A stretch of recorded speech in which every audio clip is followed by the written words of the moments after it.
This is the One Piece Podcast, episode 779 for the week of Monday, July 24th, 2023. My name is Zach. And my name is Ed. My name is Steve.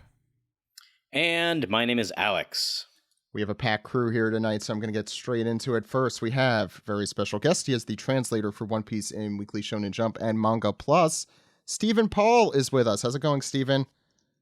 How's it going? Yeah, going from one special guest to an appearance to another special guest appearance.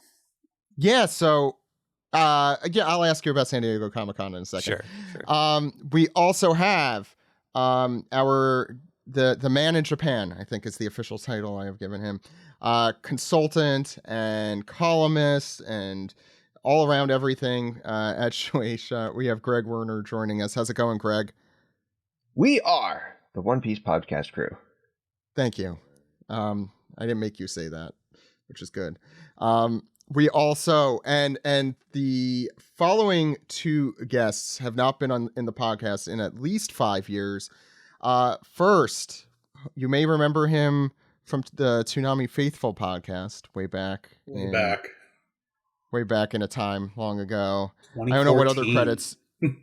Our editor for the One Piece podcast goes to Japan.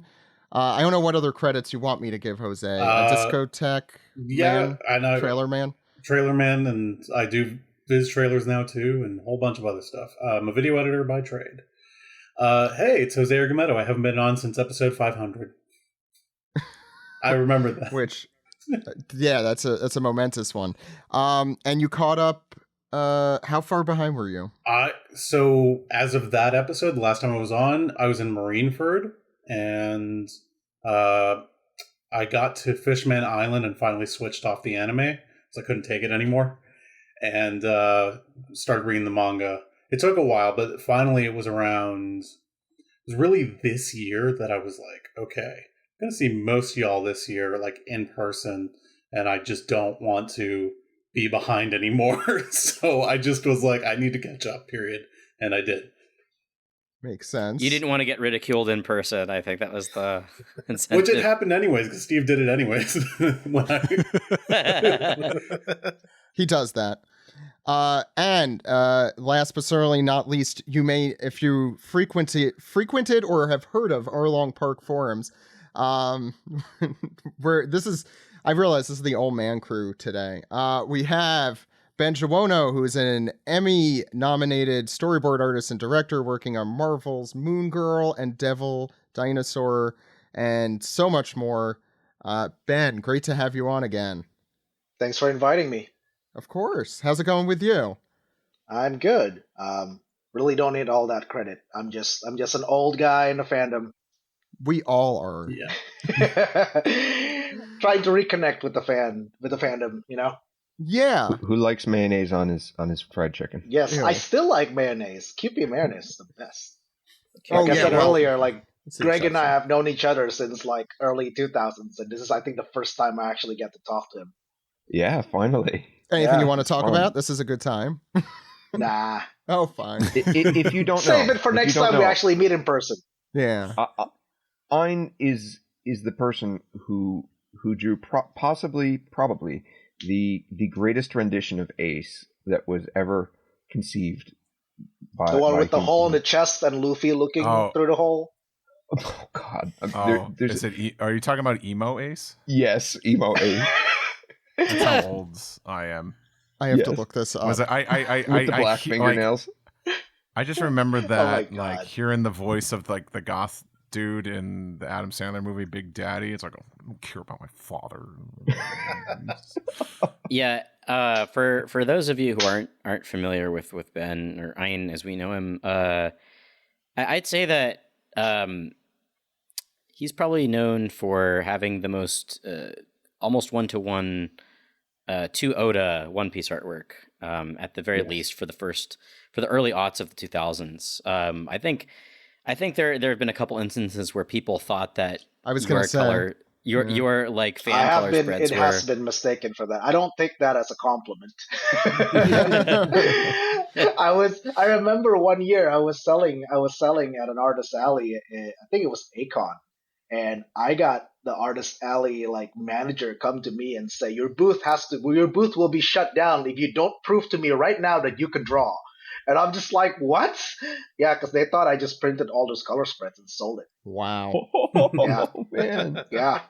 Ben, So, I know the happily ever after one you did a while back. Everyone thought I definitely remember that being mistaken for reality as well. yeah, I think back then there were also scanlations that started using it, thinking using a bunch of stuff, thinking that, oh, this is the new color spread. It's like, it was not my intention to do that, but man. Wow. I feel like these days with all the Twitter misinformation, it will be a lot easier to trick people into doing stuff like that. Don't do that. No, I'm not talking to Ben. I'm talking to everyone else out there. Ben could do it. Yeah, Ben, if you wanted to like circulate fake spoilers, I believe that you probably could. Oh God!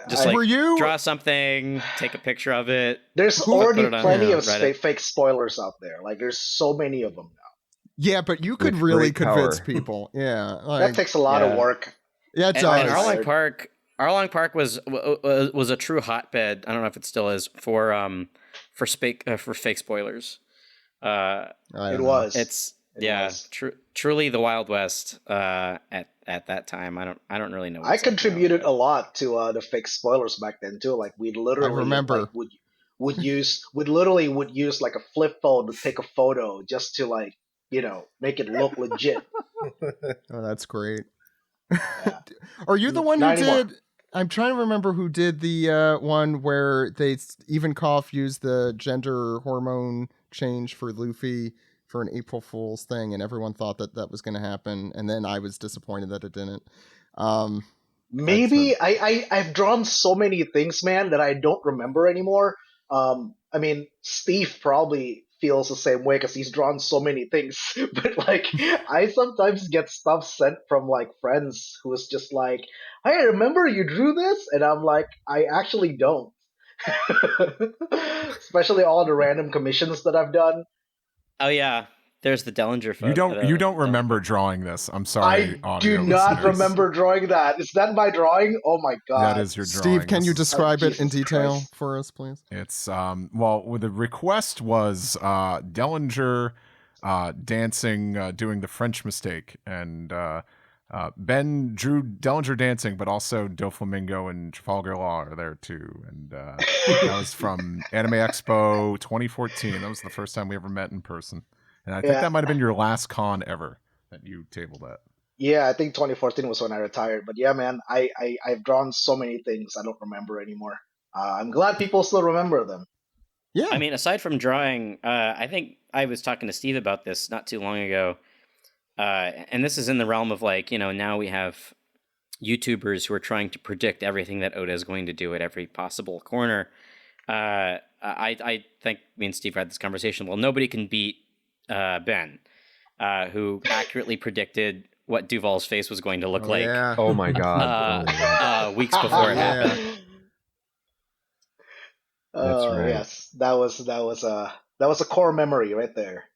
Yeah, nobody can top that. Nobody's going to top that. I feel like that's. I'm suspicious that's that Ben the pinnacle. isn't Oda, because how could you have predicted that ahead of time? That's impossible.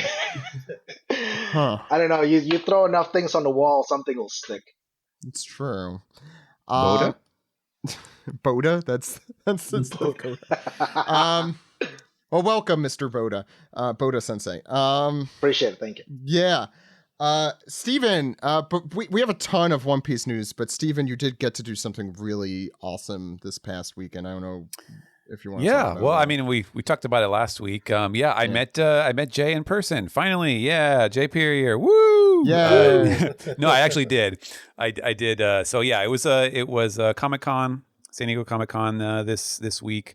And the author of Vinland Saga, Makoto Yukimura, was there. And he had an absolutely packed schedule. There was something he was doing every day with like multiple autograph signings and all the press stuff. And we had a panel yesterday where me and the editor of the series got to ask a bunch of questions, and then there were a bunch of fan questions as well. And yeah, it was super awesome. We got to have a couple meals, and he was really enjoying his time in San Diego. And so yeah, it was a really cool and very surreal experience. And I did in fact manage to find Jay and buy his book from him, which was cool too. That is cool. Yeah. That's the first mangaka on a series you actually worked on that you got to meet, right? Yeah. Aye. And it was doubly surreal too, because I'm surrounded by all this Vinland Saga stuff, and then every year, of course, Comic-Con is scheduled because it covers so many days. It always winds up overlapping with One Piece Day and of the crazy, like when they first announced the live action series, however 7 years ago, whenever it was. I was at Comic-Con when the news got out, and so pretty much I only very passively picked up on all of the stuff that was being announced and happening in regards of One Piece. So I'm eager to hear everyone's thoughts about them. Yeah, me too. And I think that's a really good transition to go back to Greg and ask him if he can. What did you think of the trailer, the One Piece live action trailer that came out this weekend? Oh man, I was dreading this question. Well, I gave it to you the first question I'm asking you. You know what? Why don't we put that in a box and open that box on the next SGS? That's a good idea, which will be next week. So we'll have a lot to talk about. First of all, anyone else here want to talk about the trailer for the live action series that came out? I love it. Fucking rocks. Yeah. Oh, I'm in the minority. I figured I was going to be in the minority. I'm actually surprised that Greg doesn't want to talk about it, considering Greg has been so vocal on Twitter about this. Because, Greg, I know you had been backing this for a while, and I kept seeing your tweets, and I kept going like, you know what? If Greg says it'll be good, I'll reserve my judgment. So when the trailer came out, I was just like, and I think there's a part of me that also feels like everything that they've done, showing like the cast and the Iñaki and Emily and Makenyu, and showing all the cast and how they interact. Like, I think that chemistry helps sell it for me. And then seeing that trailer finally come out, it feels like, okay, this is not like what I envisioned it would be. But the feeling of adventure and the feeling of the chemistry and the spirit of it is palpable in the trailer. So I hope it carries through in the execution from episodes to episodes. But just again, like seeing that trailer got me giddy. Good. So good. Just to, I guess I'll throw this in, is not that I don't want to talk about it. Just I guess timing wise, and the fact that I have a very different take on the experience of the trailer, and it's probably best suited for a longer discussion that doesn't take us off the rails too much. But I am so happy to hear that. That's great. My friends and I are gonna do a One Piece live action watch. Do we know if they're dropping all the episodes at once, or is it weekly? I think no, so. It's Netflix. So Netflix always does all at once. Aren't there a few series there's a few series that they do. It's usually their acquisitions that they do that with, not like original series. Right. Not their own, Right. Yeah. I think that the Stranger Things was an exception because I think they were strategically releasing half of the season a month later or something. I don't know. I think they've seen the fact that discussions kind of die for shows after they just drop them. So I think they were trying to be like, well, what if we do this? What if we do that? So, because Stranger Things is probably their most popular thing. Period. It does. That does worry me. It does worry me. Now you're really setting expectations up there. Yeah. Be careful there. Yeah, be careful, Greg. Alex, what were you going to say? Yeah, for me, I liked the teaser initially, but the new trailer I like a lot better. Just because you get to see a little bit more of it, you get to see a little bit more of the world. I like all the care that's being put into it. I don't know. It just made me pumped for it. just to see more of it. I guess I can't really say anything else, but how do you feel about Arlong? I like Arlong. I think he's my first thought was like, oh man, I wish he was like more swole, I guess, but Same. I feel the same. I way. feel he's too small. Like Alex, I Greg appreciate. did point out Oh, sorry. Go ahead. that he is. Greg did point out that he's a scrawny guy. He's in the lanky. manga, right, Greg? He has lanky appendages. He has a massive trunk and lanky appendages, which is to say, when you see him in the manga, you're like, this looks weird. Why? How is it that this guy is like such a threat and everything? And then you see him flip a house over, and then you're like, oh, okay. So the fact that it hits people that way, to me, is actually a little bit more of a point of success. So yeah, I don't know. And I can just say this: I completely sympathize with that point, and that is exactly how I felt as well. I do think that. Oh no, Jose, please. I appreciate that he's a practical person, like with makeup and all that stuff. I can't appreciate that, but I don't know if that was the right approach for him, because I feel like when you look at there's a 2-shot of Luffy and Arlong, and Arlong is only like 5 inches taller than Luffy, and I feel like Luffy's supposed to be much smaller in comparison to Arlong, from what I remember of the anime and the manga. So I don't know, maybe he needs to be a little bit more CG enhanced than he is, but I mean, it's a good effort, but it doesn't work for me. I do think that eventually you're going to have to get to the point where you're going to have to like throw out the fact that Katakuri is like 5 times the size of Luffy when you get to the live action. And it's just going to have to be about brute strength alone. That doesn't even work. But, that barely works in the actual series. Yeah. I do think that there's a definite point where like the natural clash between Oda's character designs, especially his like the weird guys with the big torsos and the tiny legs and stuff like that, is just going to hit a wall with live action, and you're just going to have to accept that things are not going to look the same, and they probably shouldn't. This is something that I actually talk a lot about with like my coworkers, because we're all in animation and we work in Western animation, and Western animation is known for in their character design is known for the shape language. So when you're designing a character, it's like there's big, there's medium, there's small. Like it's all about the proportion, and the proportions have to be varied in order for the design to be appealing and interesting. Like there's all these theories, and I thought Oda's designs have always been very good about varying up proportions. But yeah, once you get into live action, this is the difference between like animated shows that are made in the US and then versus something like, well, this is also made in the US, but something like Legend of Korra or Avatar and things like that, where things are more natural proportion wise.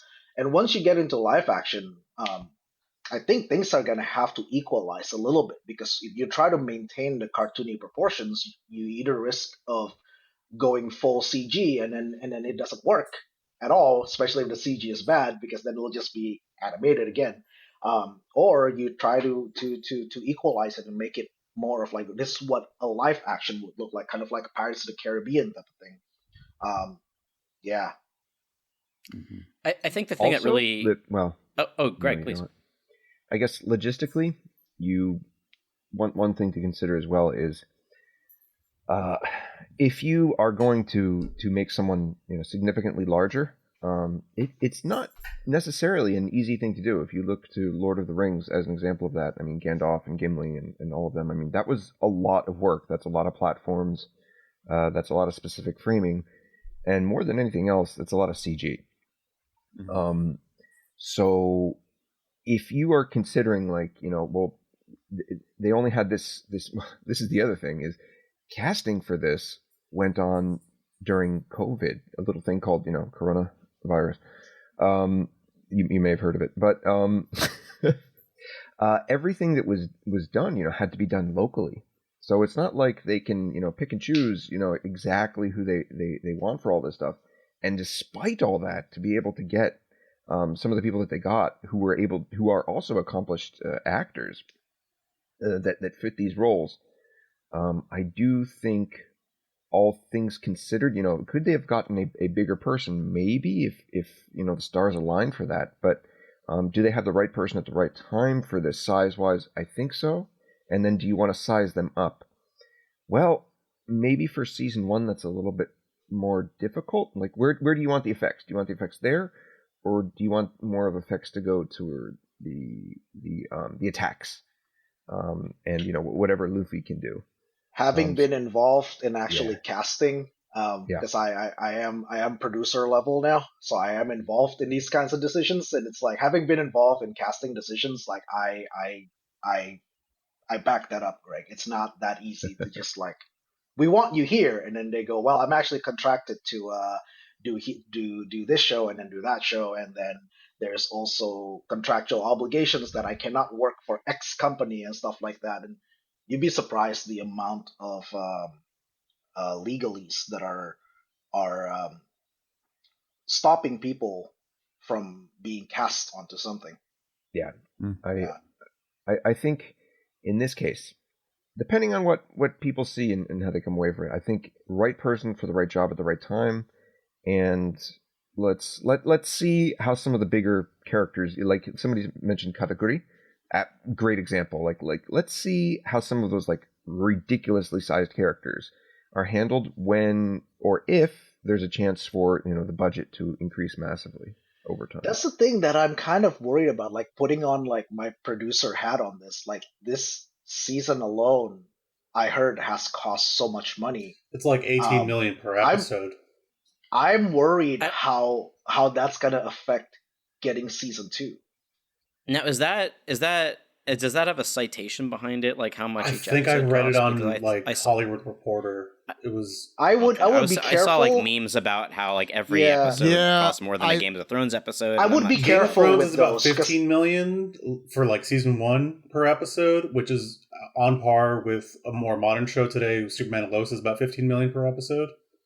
And One Piece is about 3 million more than that per episode. So yeah, and I think One Piece though is more troublesome because there's so much more to the world. At this point, superhero shows like Superman and Lois, like they're superhero shows. We kind of know what to expect out of them. They usually have one CG monster at a time or one flying guy. We've known how to do that since the 70s. One Piece is a much tougher sell. I'll give it that. I would be careful about. I would take a very large chunk of salt with any of the budget reports. I agree, because a lot of those, if you follow them back, a lot of them are too. It comes down to one word: it's speculated to be, and then every news outlet like ran with that article. Not saying that anything is wrong or isn't. It might be based on like some behind behind doors people saying like it was this much or it was that much, but. Studios will never reveal actual numbers of how much a budget is cost. So it's usually interpretation from people or someone who works on the show or an executive that works on the show kind of like talks to a friend or a reporter and kind of give a ballpark number. But those numbers, I would be very careful trusting those numbers. At the same time, if the budget is high, I'm concerned about One Piece not getting a season 2 because it costs a lot of money. Yeah, it would have a much higher bar to cross. Yeah. Well, normally with Netflix, they do not always, but they usually do 2 seasons up front. Period on most of their shows. Do we know if this one's been? They don't say if they do, but they usually do. Yeah. Okay. They don't say up front, but that's kind of their operating MO. Obviously, there are exceptions. Bebop did not get a second season, for example. Right. So, and I think that's the Bebop being the most recent example. That's what everybody's kind of afraid of. Yeah, already that's the bar to clear. Yeah, already like from like what I've seen in the trailers already, I think this might stand a better chance than Bebop based on how I don't know. Well, One Piece has the added popularity of all around the world instead of Cowboy Bebop being extremely famous in America, pretty much. Yeah, I think this is gonna.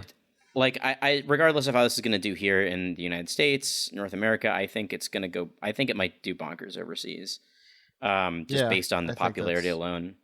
If it becomes a global success, that's always good. Like I know, for shows that are made in the U.S., they always go, okay, it's successful in the U.S., but is it successful globally? That's kind of what they're using as a metric of success now. And if it's just successful in the U.S., it almost doesn't help the show. Like they want things to go global. So yeah, this one, if it can be a global success, regardless of how it's accepted in the U.S., I think there's a good chance it might get a season 2, unless it's already in production, which they probably can't move forward because of strike.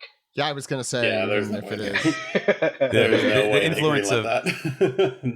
the influence of global numbers is really important too, because like you'll often see stuff where it's like people take some news clip that's like oh, Netflix lost such and such revenue or this many subscribers or some other streaming service, or it was Disney Plus, and then it turns out like, oh well, their license for some like Indian cricket league expired, and so they lost 100 million subscribers from India or something like that, where it's like, yeah, it could be there's so many different markets that are huge, that are so much beyond what we're used to just focusing on, that can have a huge influence on the bottom line. I'm going to bring us back. We're saying that, woke Disney made is the reason that people lost subscribers. And well, I guess if woke Disney is cricket, then yeah.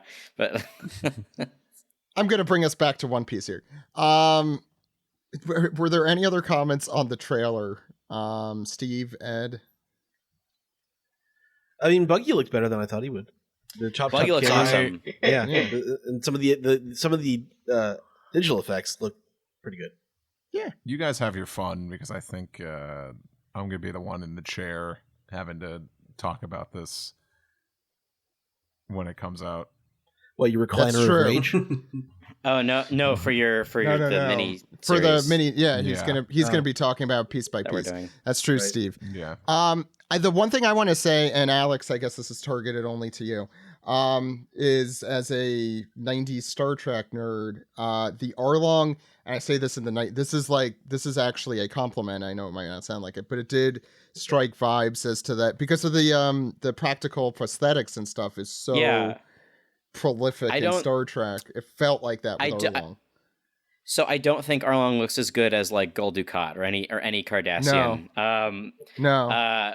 But those are. It felt Trek, similar though, like the deep voiced guy with the prosthetics. Yeah. No, Star Trek prosthetics tend to be a little more. Well, I mean, they had been doing it for years. With using that was their thing. The same makeup people and stuff. So I think that obviously the 90s Star Trek shows have a bit of an edge there. I do really love that the fishmen are practical. Yeah. I think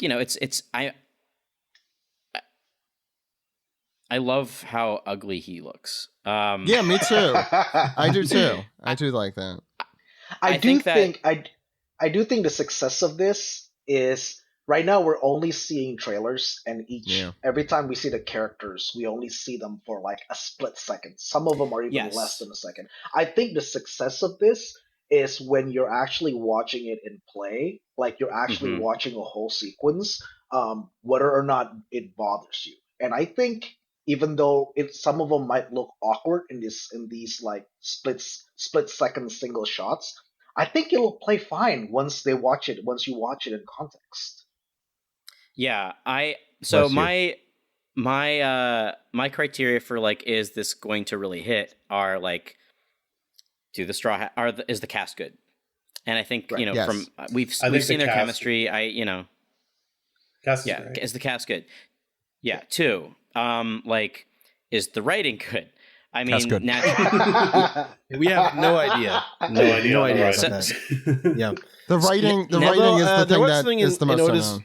There was something in Oda's message from One Piece Day where he was talking about things that I wouldn't make Luffy say, but Iñaki Luffy can say it, and it sounds okay. And I don't know if I agree with that based on the trailer, but I don't know. It depends on how quippy he gets. We haven't seen any any conversation. We haven't seen any dialogue in the trailer. I mean, I will say, and I think this is one of the more universally recognized, that the main core cast is fantastic, and particularly Iñaki is, I think Greg, he seems to embody Luffy, and he's certainly an extremely charming, like, he just feels like a very real guy on the screen from what we see. I'm most anxious to see Usopp, because Usopp is the one character that we haven't really seen in the trailers. They haven't shown anything from him. They haven't shown anything. Yeah, I've noticed that, and it's weird. Yeah, I'm so curious. Now, I'd like to hear from Sideshow Usopp. So. Now, when it comes to the writing, there's in the last SGS, Steven and Greg were talking about it was either the last one or the one before the last one.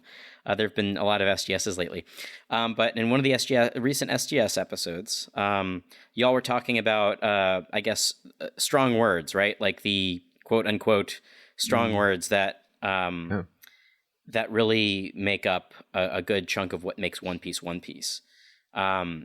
And it's those big booming moments that really come off of the page and sort of really sing in the anime. And if they can really nail that in the live action, that's sort of that, to me, that's the most important.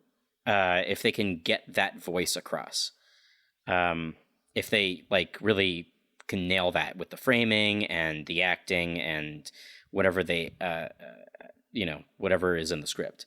I think if they can nail those strong words, then I think that we really have something here.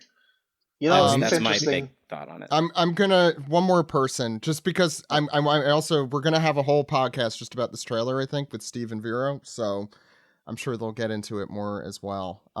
Ben, I think, did you?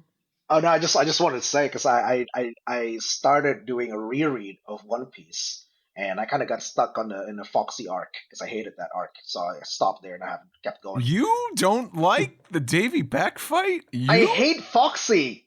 That guy. What? Anyway, that's a whole different Zoom call. I'm sorry. Like, I know everyone kind of knows me as a Davy Beck staunch defender, but I love the Davy Beck part. I hate the Foxy part. Ben, of my generation, of my my Naka duration. Oh, Jesus. I'll write it down, look, but I won't you're supposed to be the best made of so us, many. Ben. Yeah, you wrote so many gag comics and strips and fan art of One Piece, and then like the most comical arc, and you didn't like it? I'm just shocked. I will say this. When people ask me who my favorite character is in One Piece, I always have trouble picking. But I have two characters that I hate in One Piece. One is Spandam, and the other one is Foxy. I got two.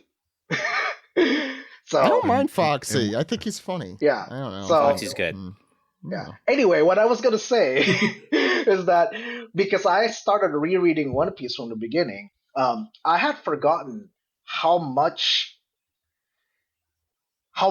emotional and how powerful a lot of what Luffy says in every arc, the Arlong arc, the Baratie arc, the Arabas arc. Every time Luffy says something in the most emotional climax moment, it is so damn powerful in the manga. And I almost had forgotten that, because I feel like we don't see a lot of that recently, at least after time skip. We don't see a lot of Luffy just, this is my philosophy, this is what I strongly believe in, and when he says it, you believe in it, you want to back him up. So that's the kind of stuff, like when he was taking Nami up the drum cliffs with his fingers bleeding, like he said a lot of the stuff that he says that just makes you go like, oh my god, like there's this visceral emotion to it. And if they can do that right in the live action, like if what Iñaki says in the live action can give you that strong emotional, like it almost makes you want to join that crew type of thing, then I say that's a success. Get hype. I'll leave it on that. Yeah. there's a bunch of other news, believe it or not, that came out of it. And then I have some podcast news that I also want to mention before I forget. First, the endings are back, kids. The endings are back. You might have been... Thank Christ. Yeah. Thank the Lord. It's been longer After than this 1,000 podcast. years, I'm free. Longer It's than this time podcast has been to- around. Longer Yeah, than the One oh, Piece God. podcast has been around, yes. Well, I showed my ass publicly when I was like, yeah, it's been 17 years since our last anime ending. And then I realized, oh my God, I was 17 the last time One Piece had an ending theme. Christ. It's amazing I how long didn't- this series has been going on that you could be 17 Yeah. since the last time there was an ending in the anime, not even like since. And there's like 17 the of them. last, I didn't even know who these guys were yet. I didn't even know I what a don't watch freaking the anime, so I did podcast not was. even realize there has not been an ending for 17 years. I think podcasts were like first came out a year before that, so it makes sense Yeah. that you didn't know. Holy shit. There are Yeah. novel things. So what's the They were reasoning very for novel. bringing back the endings after so long? They just want to. That's a good question. Hey, Uh, look, 2 songs at a time. I That's think- more money, baby. It's Well- I think because I don't know. I'm not going to say this is why. My theory is just, over the years, the anime has really kind of spread its wings and been a It lot has. more experimental with, just the type of animation it's putting out there and the direction. And I think even over the last few years, it started with Over the Top. They kind of, I could tell they're losing steam with some of the other openings, but Over the Top, like a portion of it is just a clip show of here's what's happening today on One Piece. And they've done that since the start of Wano. And I love like Over the Top, and the other openings ain't too bad. But this was like the first time I thought, wow, they are like running out of ideas to drag an open. Like, cause even like the latest openings, they used to be 2.5 minutes. They're like, what, maybe they're about like 90 seconds, 2 minutes at most now. I mean, because Like, the, and even the, then- the initial openings all were 150 because they all had intros before the 90 second Oh, yeah. song. Mm-hmm. So kind of that's kind of the length they've been since the last one, I think. I don't I- know. I don't know how the viewing pattern is in Japan, especially. But like, I can tell you why American TV shows don't have ending, like end credits anymore. Because apparently, all the research shows that once an episode, either it's animated or an actual, a live action, once it goes into end credits, people switch channels. So what a lot of cable channels, a lot of networks have been doing is that they've cut all the end credits and go straight into the next episode. Like on the shows that I'm on, so I'm on Moon Girl, Devil Dinosaur, like we had to fight to have an end credit because they wanted to get rid of the end credit. Oh, wow. Because they were worried that people would, once you start seeing credits scroll or like those cards with the names on it, kids especially switch channels, and that's kind of an attempt to keep people make people stay on the channels instead of switching channels somewhere else. Greg, do you have any particular perspective being in Japan with that kind of thing? Well, just to reply to that, thank you, Vera. But just to reply to that first is, I think what they need to do is adopt the Freakazoid method and add a message into the credits for every episode. That will fix everything. I think. I'm looking forward to this I'm looking forward to this beautiful new ending featuring Yamato, and at the end it just goes dun-dun-dun, hula girls. So the ending is by the band Chili Beans, called Raisin. I think The Red Hot Chili Beans? Yes, the Red Hot Chili Beans. Everyone's Even better than favorite. Cool Beans. And I think it's Dreaming of Wano fornication. no. No. No. Well, now That's I not guess the I'll episode be title. That's not the episode title. We're not calling it that. Wano A for effort. fornication. No. And it's supposed to be Yamato themed, correct? That's Steve. What I did see. I think they came out with like a 30-second preview of it. And it looks really beautiful. There's a little teaser. Yeah, and it is not done by Ishitani, who specifically said stop spreading rumors that aren't true and leaking things. And the intro is by Sakai no Owari. Greg, I apologize. But I don't They have know. a clown in their band. They have a clown in their band. Tag Seikon no Ori yourself. is a massively buggy? popular band. Okay. No, they're good. They're from what I listened. super duper popular in Japan. It's but I think probably the closest thing to this, and like there's almost no comparison to when they got Amano Namie. No. That will probably always be peak unless they get like BTS to do an opening. Wow. Or something. that would be. But like, does BTS like One Piece? I don't even. I don't even. Who I think they're doesn't on like the, One Piece? Thank Aren't you, they in Ben. the army right now? Like, didn't they have to Oh, stop yeah, they making music stopped. so they could join the military? I don't trust people who don't like One Piece. Hey, you don't want to get the BTS fans mad though, Ben, if they Um, end up not liking it. I didn't say anything about BTS. All I'm Good. saying is that I don't trust people who don't like One Piece. Good, because we are a pro BTS podcast. Yeah, they're people. Quote that. That's right. I love BTS. I love their songs. Okay, Yes, good. we're also pro Taylor Swift and pro. Who else has a rabid fan base? The other thing that I don't remember. The Venture Brothers. Yeah, The Beehive. Yes, the Venture Snyderverse. Brothers has a gigantic For and off- rabid fan base. Zach. Farafara? we support the Snyderverse. Farafara? Yes, falafel. You mean the character? Yeah. The character Farafara. Farafara. Falafel. Zach, save us. Oh yeah, sorry. Zach, say Let's this. talk about One Piece because there's other I things. am. I brought it back to the popular character who's missing a piece of shoulder meat. There's other things happening. We're like a half hour into the show and I'm still doing the news. Just drill off the news. Just drill it off. Just drill it off. Okay, we have the Monsters one shot from Wanted is going to be animated as a one shot anime by E&H Production, which I did like how Greg coined that. EH Yes. production. Production. People are not. Greg spoke out against. He says the anime is going to be mid. No. I'm making a joke about it's EH. Yeah. So that I'm excited for. I have no idea what to expect from that. And the last bit of news is that magazine number 17 has been announced. So Steven, we're gonna get to do one of those. That's right. I think this one is specifically themed on like catching up with One Piece. So I guess it's for Jose. Yeah. Oh, well, I'm caught up now. Too late. Yeah, it would have been.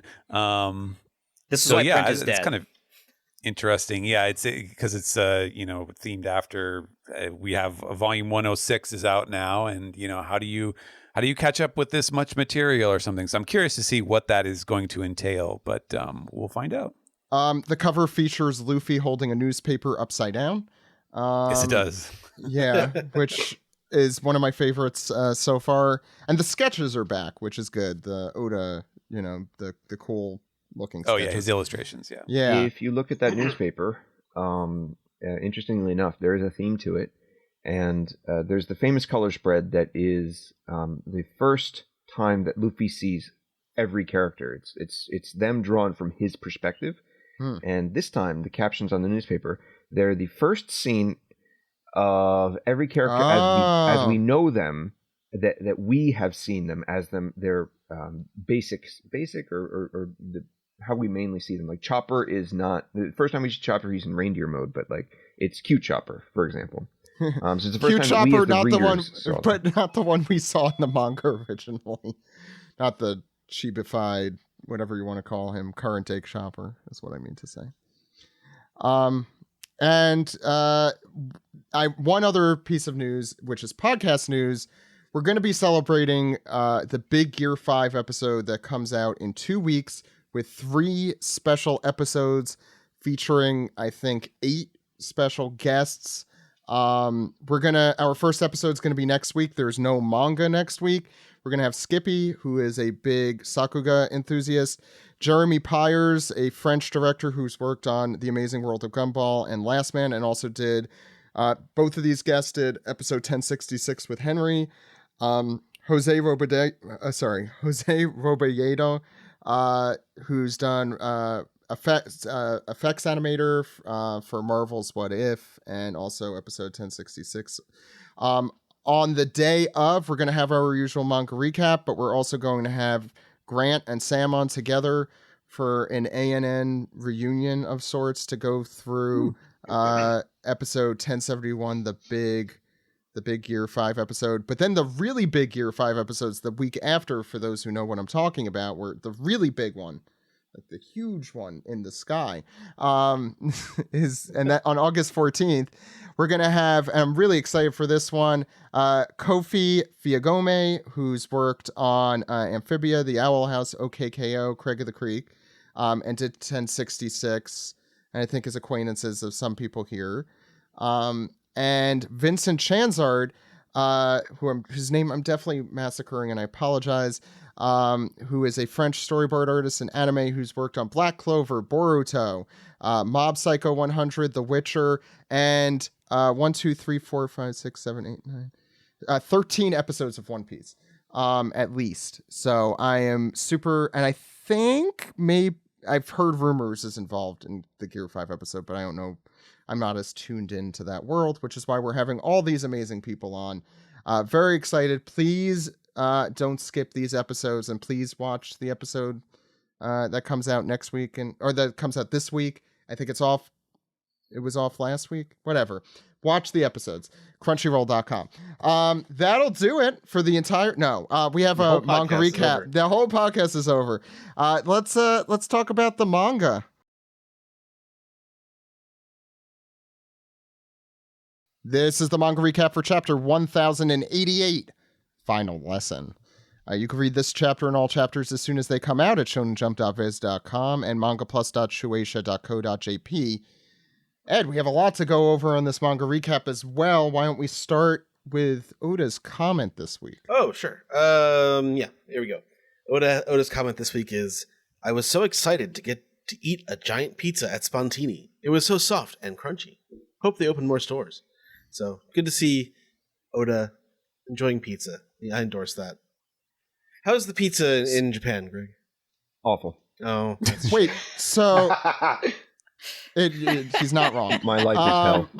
I live in hell. This is my torture. Well, Greg, you're from Jersey, right? So of course. Yeah, I was I'm sure you don't have good bagels in Japan either. No. What is even a bagel in Japan? Wait, Greg, do you want me to... I could ship you some bagels if you need bagels. Pizza would be more difficult to do, but... Yeah. Greg is living in Pizza Jigoku. Yeah. And the land of crust and ghosts. Speaking of being level 7 of Impel Down. Speaking of being deprived of good food, the author of Vinland Saga had chips and salsa for the first time in his life this week. Wow. And you were there to see his face when he got to crunch into it? Yeah. What was his reaction? He coughed. He was not ready for how hot the salsa was. Well, you're in San Diego. You're in San Diego. You probably have some really good Mexican food. God, we're in a Mexican food desert here. I feel like in New York. I could talk about this all day. Let's talk about the cover of Shonen Jump. You have Luffy and Iñaki Luffy on the cover of Jump this week. Yeah, it's the resemblance is uncanny. I mean, and it's interesting to see how clearly how the scar looks on Iñaki. Yeah, interesting choice there, right? Mm-hmm. I love the straw hat he's wearing. Yeah, I do like that. It looks a little bit like dry ramen. And it looks like the same one. I think I remember it looking like very. I don't know if detail's the word, but like it looks right. Yeah, live action. Yeah. Anyway, they're friends. Look at them. Yeah, they're friends. Yeah, but who would beat who in a fight?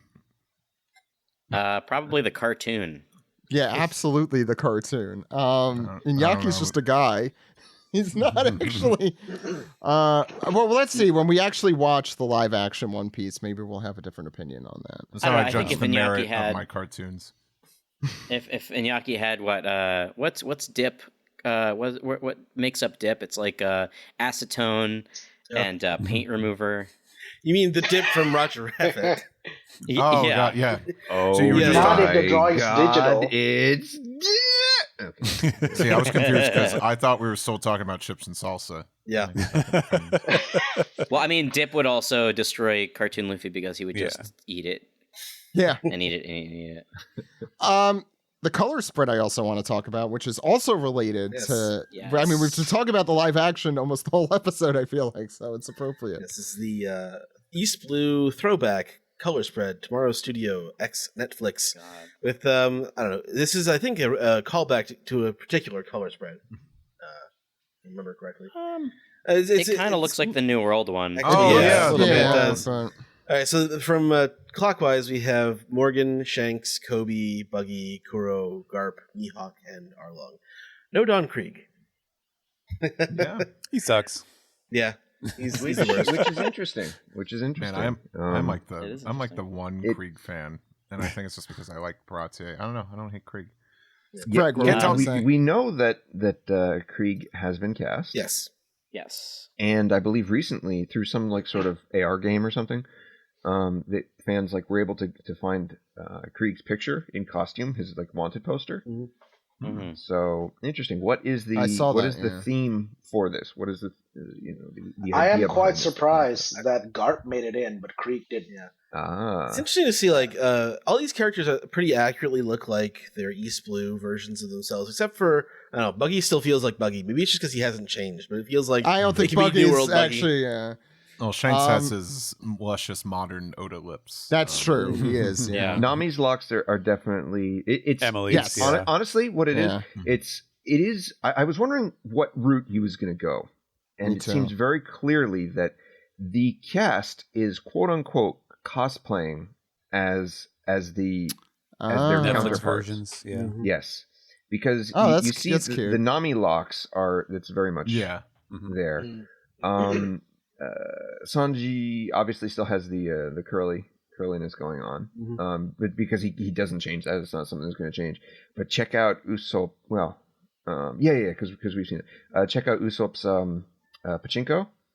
The coloring brown. is the manga brown. So Mhm. he has not. Interesting. These are the manga characters. Right. These are Yeah. Which makes sense. We're in the manga.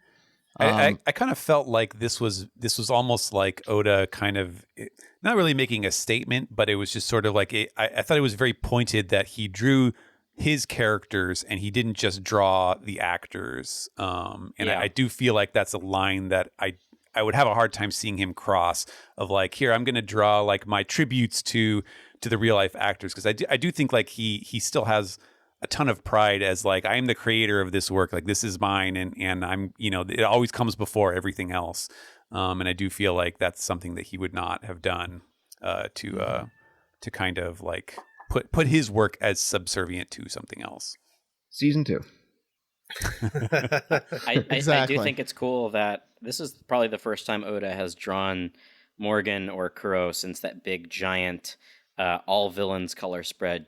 Can you say that? Can you call that drawing Morgan? Magazine. Because he's like behind 3 characters. I think it counts. And And the title. Yeah. it also reminds me how much I love the Arlong Park look for Zoro. It's so cool. It is. I agree with Zoro's that. really cool, guys. I don't know if Steve would agree necessarily, because then Sanji Because then buys Sanji wouldn't be cool. transitive It might- property. Yeah. I don't know. I almost was gonna ask this question, but I realized who I was in the room with. Like basically my my senpais in the One Piece fandom. I was like, oh, is anyone a bigger mark for East Blue than me? Because I love that portion of One Piece so much, and to see this and see Zoro in the Arlong Park shirt, chef's kiss, mwah. This looks really great, and I always love these kind of spreads, with the geometric shapes and the characters in them, and I mean Arlong looks great. And he's in purple. He really Purple's does. my favorite color. It is. I gotta admit, I didn't know that was Morgan first thing in the morning, because I was like, wow, Oda really didn't plan all that. I didn't see there was a blocking. character there. Yeah, Oh, I you did, can see but I his was jaw just like- thing under Usopp's I eye. know. Now I know. But at first, I didn't even see it.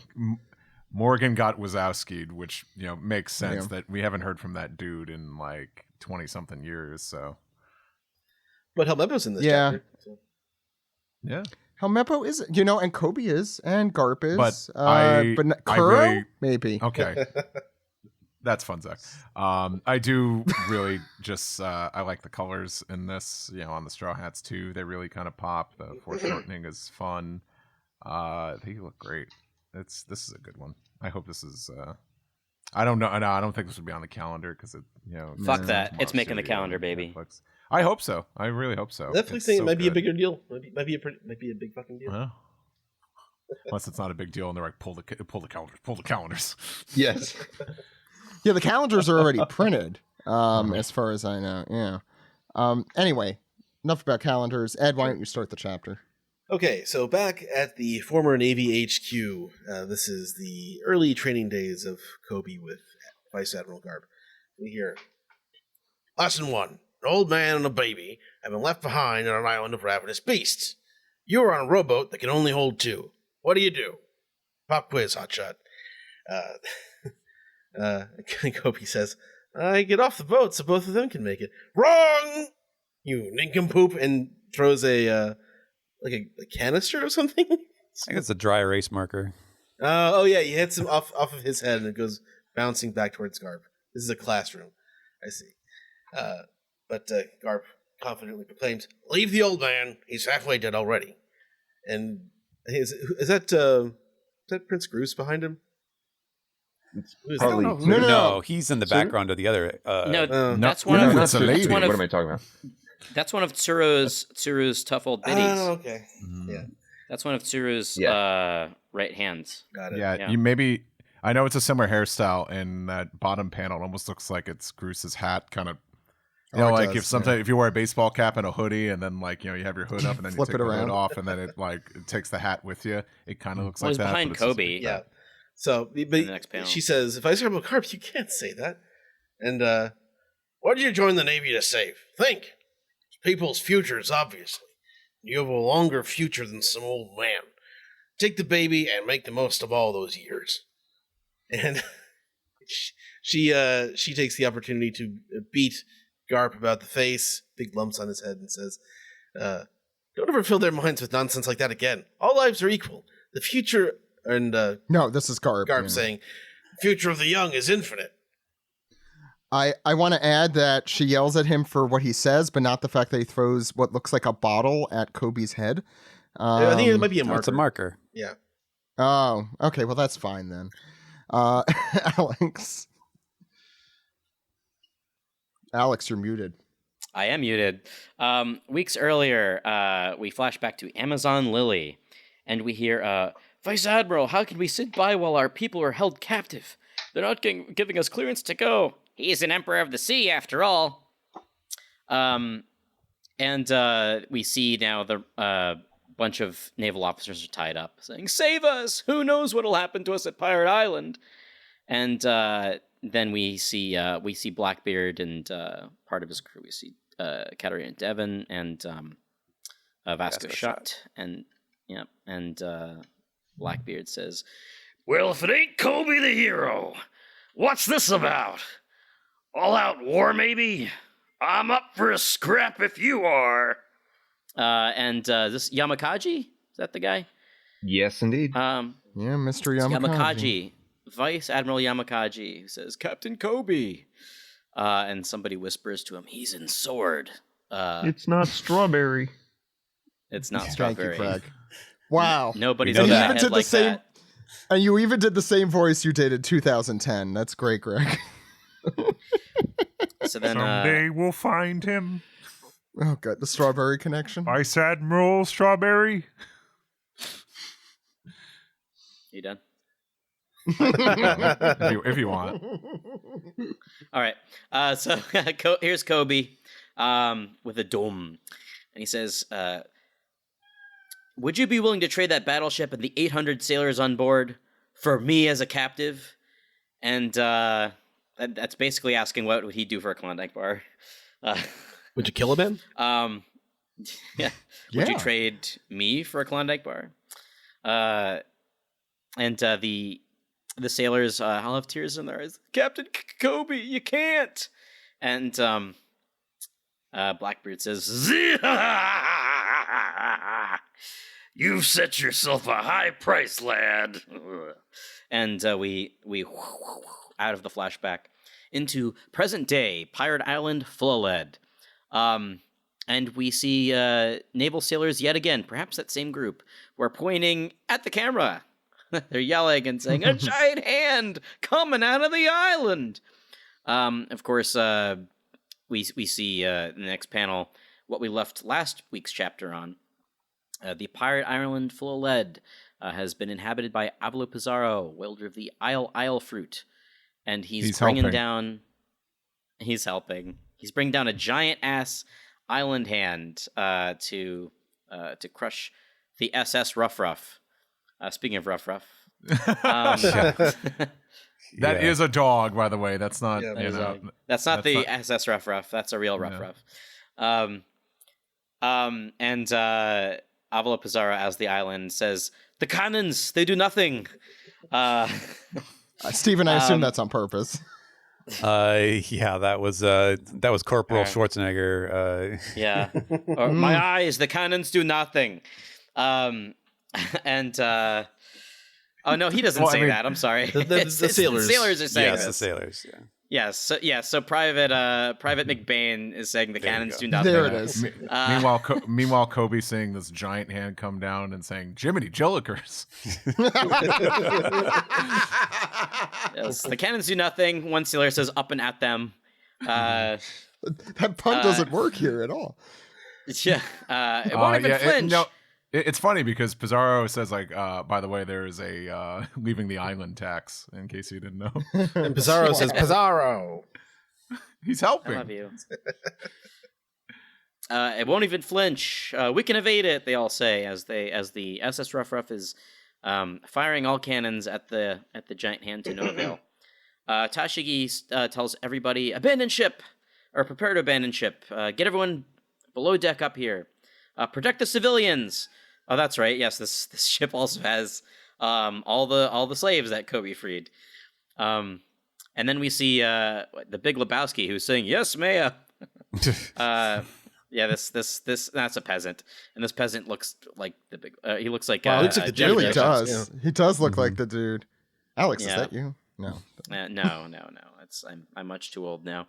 And is this Kujaku? Yes. Yes. Kujaku says, "What an overwhelming power!" As we go to the next page.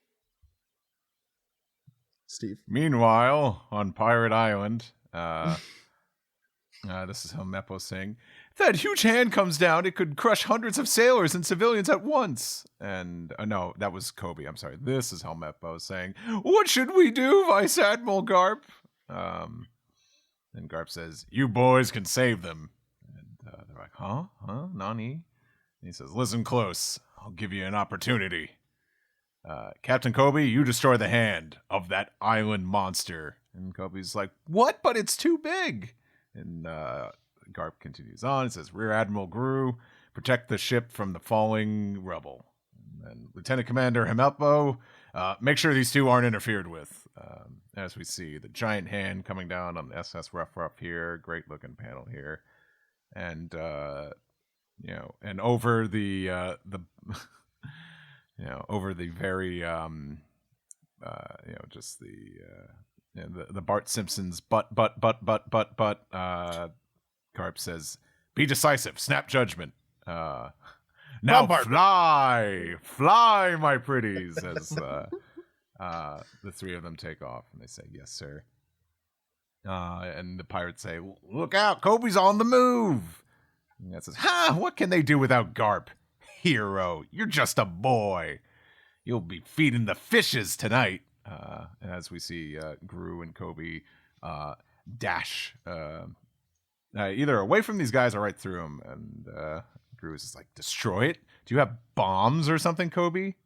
Kobe says, "No, I don't, but..." On the He next does have page. some registered weapons.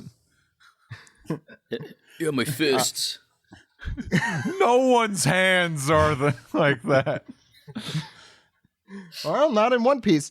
As we'll see, Kobe running up the arm says, "I'll just have to make do." And Gru presumably says, "Make do? It's a hand big enough to crush a battleship." Meanwhile, guy with bazooka, and mustache, maybe, says, "There's no escape for you, Kobe." It's very weirdly. He's not even looking phrased. where he's aiming. Jesus. No. So it's the What a perfect moron. opportunity. It's the perfect opportunity for Helmeppo to do something as he notices it coming and remembers Garp saying, "Make sure those two aren't interfered with." Those were his orders. So he says, "Gotta hit it," and like a baseball bat swinging at a bomb, he gets Boad, and Helmeppo's dead. Uh-huh. Everybody, never coming back, except maybe later in this chapter. Rip. Rip Helmeppo. He was okay, I guess. And we zoom back to Garp here, now alone, wobbling slightly as blood drips from his torso, and Kuzan asks, "Where are you going, Garp, with those wounds?" And Garp's like, "You mean scratches?" And Kuzan, the best juxtaposed panels here I've seen in the series, first says, "Oh, look, I'm just saying it out of concern. Oh my God, oh shit." As Garp says, "You're soft," and flies at him and punches him straight into the ground, shocking the pirates of Pirate Island. Ben. It looks like when Garp got punched at Marineford. Oh yeah, that's true. That is kind of the same thing. From Luffy, you mean? Yeah. All right, on to the next page. We are on a panel with the Pizarro skull as Garp blitzed it. Poof, poof, poof, poof. He just went straight at Pizarro, and Pizarro's shocked. "Wait, why is Garp coming this way? Wait, don't you care about your ship?" Garp prepares a punch. You can see there's a hockey there. Looks determined, and then punches the skull and cracks it in half. Amazing double page spread of this. Galaxy Divide is the name of the attack, and we see reactions from a bunch of pirates going, "Pizarro, whoa, was that a punch?" And we see Pizarro's face looks like it's cracked in half as well as he spits blood. So I guess the attack on the island affects the character as well. And then we have a panel of Kobe and Bruce running. That was it. That's our opportunity. His arms race. What now, Kobe? I'll add that it was mentioned, I think we just talked about it last time, that when he felt like the fire of an attack, like he said, "Ow, that hurts." So it seems like he feels things. The confusing thing is that like he has a at least somewhat human form. Like, you know, his personal form is also like form. Yeah, but it's also like the floor. Like he turned into the floor, but then he's also controlling the entire. I feel like this is Hawkins. It's like Hawkins all over again, where it's like, okay, there's some kind of rule going on here, but I don't really grasp what it is intuitively. But I also like to think that this particular punch is strong enough to kind of permeate through and hit the real body. For sure. That's how powerful it is. I think we also said it last week, but it would be interesting if the Blackbeard crew had this in common, but Blackbeard has to absorb a lot of pain and damage in order to do his black hole stuff. Darkness. Yeah, his darkness techniques. It would make sense that it's similar here. Like when you have an overpowered technique, absorbing more damage seems to make more sense generally. Alex, what were you going to say? My friend Nathan was talking about his power this morning, about how I think previous on the podcast we mentioned that it's sort of like Pika's power but bigger. But I guess the big difference here is that Pika's power, like you have to hit him in order to hurt him versus hit the giant thing that he's like inhabiting, which I think is interesting. Which also leads me to think about that, like, how long has Pizarro had this power? Probably not long at all. But Pika's had his stone power for decades. Well, I guess. Pika, you can't get quite as big as an entire island with Pika's power. So there's more power inherent in Pizarro's fruit than there is in Pika's, but it has the more obvious weakness apparently. I just begs the thing that like Crocodile said, like, you know, during his first fight with Luffy about how, like, you know, you still can't hone your devil fruit. You need to train it or something like that. He said something to that. True. Yeah, and I'm sure that these are all new for these guys. I think Croc said it. Ed. Yes. So Kobe looks back with fear and also determination in his eyes, and he says, "I'll live up to expectations." And he does his moonwalk and blasts off into the way ahead of where Groose is, and he's like, "Kobe!" And so the island is trying to hold his broken face together, Bizarro's island, and he's like, "Why are you? That's not the end of me, Garp. Now I'm angry. Watch this." So these are now, I think these are Garp's thoughts here. We see Garp sort of hanging in the air in front of the punch face, where he's thinking, "Hey, Helmeppo, Kobe learns fast, but he's always hurt. I see those bandages on his hands." These are Garp's memories. And back to the current day, we hear the sailor say, "Hey, look there, it's Kobe. Does he think he's going to stop that hand?" Yeah, or these are the pirates saying this. Yeah, guess being called a hero went to his dumb little head. Garp is remembering. Oh, Kobe's injuries. You see them on his hands and shoulders. Well, he told me to keep this a secret, so you didn't hear it from me. Huh? Helmeppo. Yeah, this is Helmeppo saying. Oh, this. Steven, what's on? That's just the Marine shirt. Sorry, That's his like odd jobs, because this is the training ground. Oh, where we right, saw right, them right. on the cover story. Mm-hmm. Where's Bogart? Yeah, so these are. Please continue. These are Garp's memories of what Helmeppo was saying. He says the truth is.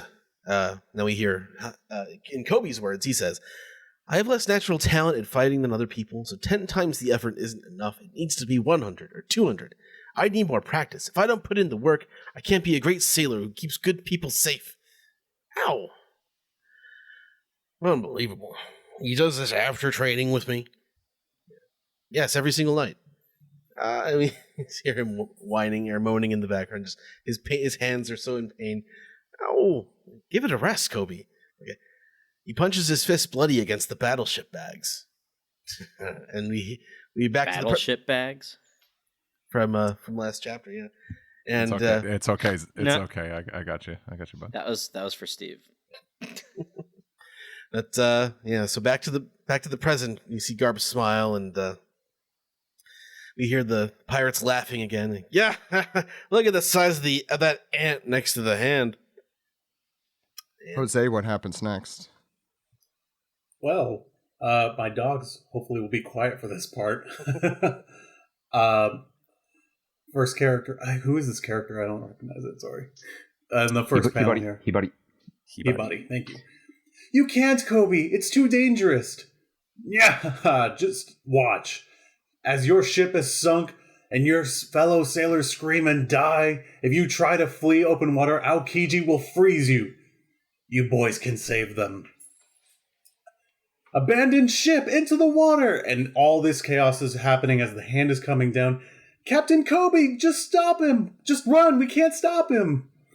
Hey, Kobe! And Kobe's powering up, he's got his hockey ready. Ah! Destroy it, or they'll all die. People will die because of me. Honesty, impact! And all the pirates are looking at this hand being split in half by this attack, and just stunned. What? And the stone giant is injured. Yeah, Master Pizarro. And Master Pizarro actually has the Pizarro. Sorry.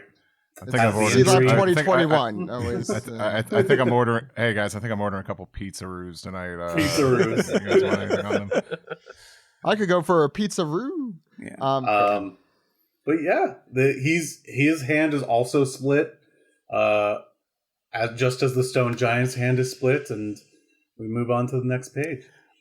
I love the way that he drew specifically, like that the impact goes. It's not just through the hand, like it goes all the way up the arm, like splits it totally lengthwise down the whole way. Like that's so cool.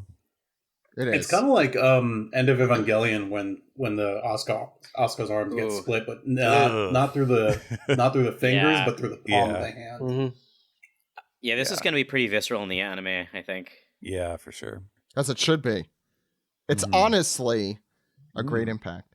Honesty, impact it really hurt. Yeah, this is the fourth Kobe impact. is a beast, it's true. Yeah, you got people, from the Northeast when like Billy Joel songs are being sung tonight. Represent. Steven. Yeah. So on the next page, we get the reactions from the Navy. Tashigi is shocked that Kobe has done this, and Hibari has tears in her eyes. That was incredible. And the guys are all cheering, Captain Kobe, wow, what about the rubble though? And he's basically spent from this. Like he's grimacing from the follow through. Garp is laughing himself silly at seeing his protege pull it off. Helmeppo is just completely beside himself seeing his longtime buddy. He's like, wow, Kobe, you really did it. Even Groose, he's almost like a little jealous. He's like, when did you gain that kind of strength? A little. That's all he's thinking about. Yeah. He wants to be part of the future of the Navy too. That's what he said last chapter. He is. Yeah. A little bit. Kobe he's just plummeting now. And this is when Groose does his part to catch the rubble, and he uses Glorp Web, which is finally. That's where I go to get all of my black market Nickelodeon game show substances. Logging on the Glorp Web. No, I'm surfing the Glorp Web.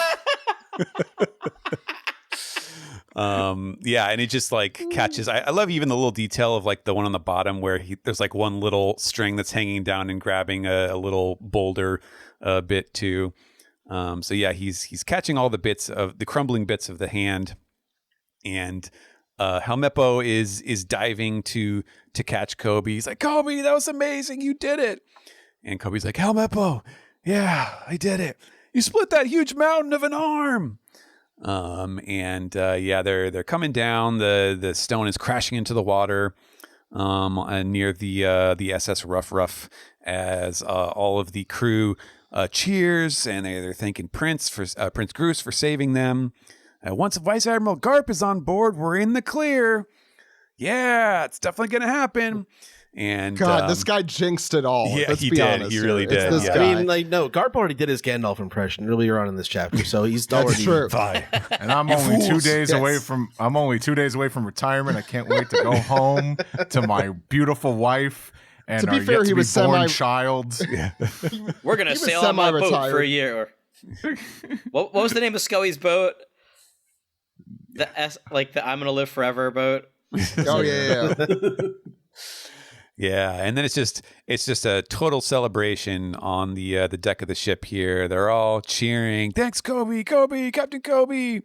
And Hibari is like hugging him around the waist, and he's like, "You're all right." And they're all thanking him, and Tashigi is on the phone here. As Garp says, "This is Garp. The mission to rescue Captain Kobe is complete." And she says, "That's right. Now come back quickly, Vice Admiral." And with every high must come a low in drama. And over the Dendemushi, he says, Garp says, "Get away from the island, full speed." There's confusion. Garp, says that he'll manage on his own, and that your safety is the top priority. See, that's a callback. He's an old man. It's like poetry. Isn't that right? Your safety is the top priority here, and Kobe's, of course, is against this. Well, Prince, turn the ship around, and one day what happened here will be a major threat to all pirates. So keep moving onward, all of you, and are the future of the Navy. Sorry, just at good moment for my computer to freeze and not be able to move the screen. Yeah. All of you, wait, hold on just a second. I'm gonna finish it. Are the future of the Navy. Yeah. Sorry, I got something in my throat there. Okay. Got something in my chest.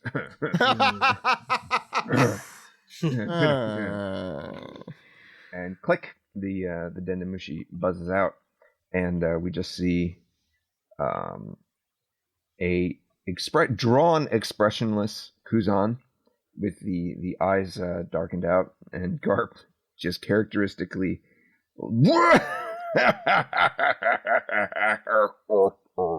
as he freezes. Oh, Jesus. Yeah. And then we get an Oda box. And the next day's headlines spoke of the safe return of the Navy's young hero, Captain Kobe, the disappearance on Pirate Island of the legendary hero, Vice Admiral Garp, and the incident in which Straw Hat Luffy, Emperor of the Sea, barricaded himself within Future Island, Egghead. To be continued. I guess we're finally getting back there. Unless this is a red herring for some reason. Don't jinx it. Don't jinx it. So there is no manga next week, so we're not getting there right away. So I've already jinxed it. But in 2 weeks, we'll hopefully be back in Egghead. Let's go through thoughts on this chapter. Why don't we start, Greg? Why don't we start with you? Okay, well, what's nice about SGS is the fact that That's I can true, I'm kind of gush, off, not off the record, but off the main schedule. So I'll just say that this was necessary. And by this I mean what happened with Garp at the end here. It's extremely important that Kuzan be set up this way. And by this, I'm sorry, I'm having half this conversation in my head. Like I've already decided like all these things for myself. So this must sound really confusing as usual. But for Garp for Kuzan to appear as a villain, it needed to end with the quote unquote defeat of Garp. That was always kind of how this needed to wrap up, because he needs to be painted in that way for whatever Oda is planning in the future. Do I feel that Garp is dead after this? The Japanese community is kind of reeling. There are a lot of people that are just like, I have no words. Like, I don't know what to say about this. As for me, it just kind of helps me double down because it's just left with him kind of being frozen over like this. And who else do we know that this happened to? Yeah. Yeah. So I recently think it's good. Found out too. Recently, very recently. Yeah. Yeah. So for basically coming from the standpoint of Super Mania reading this for I don't know what maybe 20 years now. Yeah, it is over 20 years now. From that standpoint, like you're not going to fool me, Oda, on something like this. It'll fool me in a million other ways, but not this. With Kuzan, but for the casual reader, this must just be like a oh my god, Garp is dead moment. So from that perspective, I think it's a success for him. I think the word disappearance, and I don't know what word they use in Japanese there, but that immediately was like, okay, Oda's confirming that this storyline is coming back in some way later. Well, I mean, they are headlines, so even if it said dead, like that's true. That's just headlines. So yeah. It's a clever Oda's trying to get a unreliable first person narrator or unreliable narrator there. Anything else, Greg, about the chapter? I know you're going to talk about more.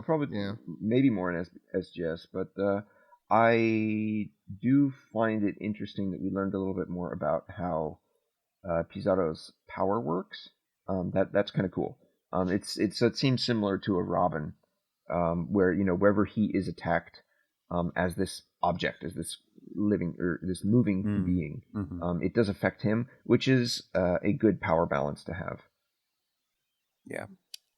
Yep. I'm Ben, sorry. I'm so sorry. This Honesty Impact. I was doing the Billy Joel shtick before, and I forgot to mention this.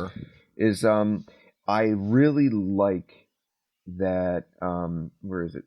Galaxy Divide. I like that all of Garp's attacks have this like 1970s tokusatsu like kind of naming convention feel to them, with a lot of like space garbage and space jargon. Is because what was it? It was like Genkotsu Meteo or something was the when he throws cannonballs. So it's another like meteor and like galaxy divide, and it's all the space stuff. So like at his heart, like that's Oda showing us through not like being like, here's something I'm trying to tell you, but just like, this is the kind of character who he is. So I'm going to have him exude this kind of like personality that I feel rings true to this person. He's no different than Luffy. he's just a kid who thinks that like big explosions are cool and like space is cool, and like it's neat that there's a separation between his age and the modern age. Like the modern age, you have all sorts of attack naming conventions, and like his are specifically space themed, and like that's a lot of what the older generation was about, right? It was like space is such a thing, and like space is the place, right? And it is. We all have to make it to outer space, and make sure you say every one of us. Everyone needs to be included in that. So. And stop transmission. What? And so I do think it's cool that there is that little like spark of youthful not fandomness, but just like heart and like joy in Garp in his naming conventions. Ben, your thoughts on the chapter? I think this is the first chapter in a long time that actually made me tear up. And I will be honest, I was so looking forward to this chapter that on Monday I actively sought out spoilers. And I actively sought out spoilers. I saw a bunch of fake spoilers, which I hate, and I started blocking a bunch of accounts because it's why like, didn't you just draw the fake spoilers? Man? Wait, hold on. You know how much work that is? No, what I was gonna say is that like I think I found this on the spoiler, and reading the description of this chapter on the spoiler, I even teared up at the spoiler. Like that's how powerful this was. And reading it again as a full chapter, I still teared up. That's how powerful this chapter was. But I think the one thing that I love about this is the consistency of that theme of betting on the future. Like you see that from the very first chapter when Shanks put his straw hat on Luffy, which is basically like I'm passing on whatever it is that is, he now we know that he's gone on a journey with Roger, and they were on a journey to get something. They got to the final island. They got there too early, etc., etc. And basically he's saying, I'm leaving this to the next generation. And the fact that thematically is consistent and still so prevalent from the very, very, very first chapter is it's just so romantic. Like I love that. I love the consistency of that. And the last thing is that people are like, I'm sure people are like, oh no, Garp's dead, or like, oh no, the strong, powerful character has been defeated. But I actually think this saving Kobe arc thing, I actually think Garp won this, and that's why you see Kuzan make that expressionless, like you see his sunken eyes and stuff like that, because Garp won this one. A lot of the things in One Piece is not about power level. A lot of things in One Piece, to me, all the battles is about ideology. And if your ideology fails, if your belief changes, or if your belief gets shattered, you lose the battle. And in this one, Garp's belief did not change. Like they did not convince him that he is wrong. He had a belief. He went into this battle with a certain belief, and in the end, he's actually the one that came out victorious, even though he's got this giant ice shard stabbed through his chest and he's bleeding everywhere and he's freezing. He won this battle. He absolutely won this battle. And that's the thing that a lot of people forget about One Piece. It's not about how strong you are or about power levels. It's about beliefs and will and ideology and what you stand for. And what Garp stood for here, he's undefeated. I think it's a victory for him. Yeah, I mean, this is the ideology is, the purpose of this battle that Blackbeard drew Garp into is to sort of break the will or break the image of the Navy by destroying the new hero. Kobe is supposed to be the new hero, and Garp is the old hero. And Garp manages to prove that he has taught his pupil sufficiently to that he can be the hero, and the Navy doesn't need him anymore. This is what he's talking about at the beginning of the chapter. He is willing to sacrifice, his short time that he has left for a bet on the future, which is the same thing that Shanks did. But, Shanks to Luffy, that's the transition from a pirate to another pirate. But this is the hero. This is what Luffy doesn't want to be.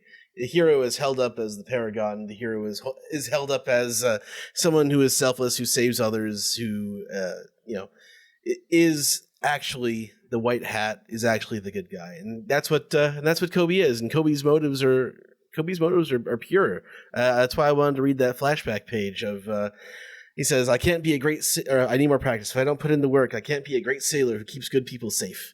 And that's the Navy's ideology, and that's sort of what Ben was talking about. That's the strength of the ideology, is that it even if Garp dies, there is a new hero, and that's what the world has to look up to. That's what Luffy was surprised. I forget what arc this was to learn, or he realized that normally the Navy are the good guys. Most people see it that way, and this is what the Navy. Kobe is the best of the Navy. He's what he's the Navy that people love. So and he believes in it. Since you brought it up, I also think we make jokes a lot about Garp being a terrible grandfather. Well, no, he picked his own family too. No, I know. But when it comes to Luffy, I think this explains a lot of why he felt like he needed to pressure Luffy to be a Marine. Kobe? And Kobe. No, Luffy. Oh, sorry. Yeah, no, I meant Luffy. I meant Kobe, yes. I mean, Kobe was the son, the grandson that he wanted, that he didn't realize, I mean, it sucks that him and Luffy had this relationship. I do think Garp does love Luffy, but that it's like your whole life you're like, okay, I'm gonna raise the next generation to carry forth my ideals, the inherited will, and then you get Luffy, which is not at all in Garp's eyes what he was hoping for. I'm not saying it's right, but it does explain his motivations a lot here, and I have more to say, but I'll say it later. Jose, thoughts on the chapter? Sorry, I'm quickly unmuting myself. It's a great chapter. I love Kobe getting his big attack moment, because I don't think we've seen, we've seen him in action a few times. At least I remember a few times in the anime where we've seen him in action, but this is the first time where I feel like we've really seen how powerful he's become, and it's really cool to witness that and have that cathartic moment of like, well, he's a hero for a reason. It's not just talk. He's a hero, and he does something extraordinary. And it's because Garp believes on him so hard, and of course his own hard work and drive to be like his heroes in the Navy, like Garp. I also really love. I don't think Garp is dead. I'm pretty sure he's not, because this is One Piece. Characters seem to survive a lot of stuff until they really, really are dead. But I also love the face on Kuzan, because like he's just, obviously he looks defeated, but I think he's also reflecting on his actions, and the face at the end to me that says that he's conflicted about his role in the world, and then now outside the Navy, and now as a pirate, like he doesn't seem to know what he's supposed to be doing, and he seems still at conflict with himself. So I really love this chapter for those three characters. It's a lot of fun to see them develop. But anything else from this chapter? Sorry, I'm just looking through. No, you're good. I love that Kuzan especially still has concern about Garp and his age, and he's like, I still do care about you, and I think that says a lot about where he is as a character, and that he's just not sure about his place in the world still. Yeah, agreed. Steven. This is a really extraordinarily good chapter, and I know, I mean, it is basically the second half of the previous chapter, right? Like these two chapters encompass one scene of the story, basically. And I think a lot of the stuff that I said about the previous chapter at the time that we had recorded, I had already worked on this one. And I was definitely like feeling, like the things that I thought were really strong about the previous chapter were like completely amplified in this one, especially in terms of the density of storytelling and the character writing in this chapter is so phenomenal. I mean, I know obviously the spectacle of Kobe pulling off, this character that we were introduced to like over 1,000 chapters ago, rising to this moment and seeing what he's truly capable of, in a spectacle that, obviously for very clear reasons, we compare to Zoro's moment with Pika, which was, one of the previous times where there was something that was truly kind of jaw-dropping that we saw. And that obviously is very cathartic and very exciting. But like all of the details about Kobe, like just the way that it strengthens Kobe and Garp's characters and their relationship. Kobe basically repeating Garp's and Kuzan's practice, doing the battleship bags. The fact that his honesty impact is a direct descendant, is a direct take on the galaxy impact. Like it is a direct reference to, like, he is basically living up to his personal hero Garp here in doing this attack. And the way that then, like, his homage, his show of absolute respect for what Garp stands for, which in turn strengthens Garp's character, right? Because you can see the influence that he is having on the next generation of Navy sailors. And I just feel like the way that that was all wound together was incredibly effective. And for a scene that when we started last chapter and it was like, oh, I guess we're going back to Kobe and Garp and Kuzan. And at the time, I was like, well, I mean, I guess if we have to do this, but then after you get to the end of this chapter, and it was, I just felt like, man, this is a sign of, like, be careful what you wish for, because oftentimes, even if it's not what you expected, Oda can really give you a feast, and a lot of stuff to consider, because it was so cool, for all of them. I guess the last thing. And this is kind of interesting. This is something that, maybe me and Greg will talk about this too. But in the last spread here is very notable. And this is the sort of thing that I do fairly often with my translations, just to kind of help sell the dialogue and sell, like, the emphasis on things. But in this line that Garp has, where he says, "All of you are the future of the Navy." So you see, all there is bolded. And occasionally in Japanese, you get this this mode of emphasis where next to they almost never do like a sort of a bold italic or some version of that, where they're going to take a specific word in the word bubble and like add a little extra filter to it to make it stronger. That's very rare, unless it's like, they're playing around with the font sizes and stuff. But sometimes they do put these little dots next to them, and that is basically the Japanese equivalent of that. And it's not used as often, and it sometimes is used in different ways. So it isn't necessarily a one-on-one, but it does. Obviously, it's a sign that this is something that the author thinks is important for the character to say. And that was, so when he says all of you, he is using, in Japanese, it's basically just you plural. So he says, I forget what it is, omaira or omaitachi or something like that. And the dots were on that line. So it's important that he is not just talking about Kobe. And I'm probably stretching here. This is just me finding an interesting angle to ponder. But it almost made me think, while we're being conspiratorial about, like, what are Kuzan's true aims? And I almost thought, like, is he also talking to Kuzan here?